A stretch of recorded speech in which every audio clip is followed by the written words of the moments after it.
The Soviets trained dogs to blow up German tanks. The dogs blew up Soviet tanks instead. World War II.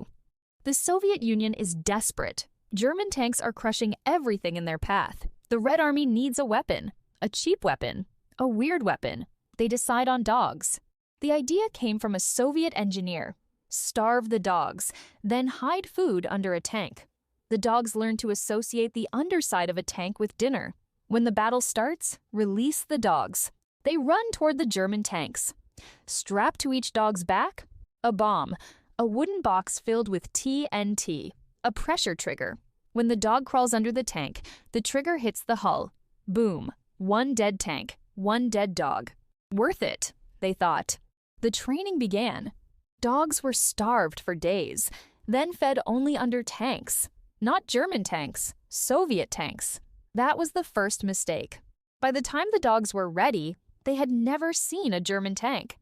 They had only seen Soviet tanks, the ones with Soviet diesel engines, the ones with Soviet paint, the ones crewed by Soviet soldiers.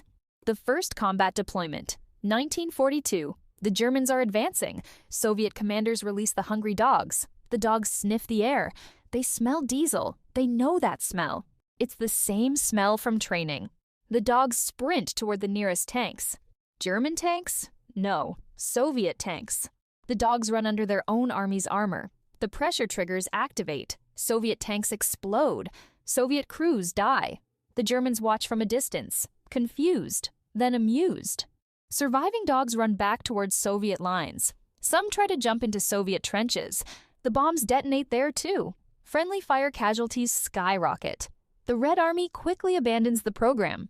But the damage was done. Stories spread. Soviet soldiers were ordered to shoot any dog approaching their position, friendly or not.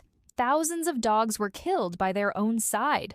The Germans, meanwhile, learned to shoot any dog on the battlefield, no matter what.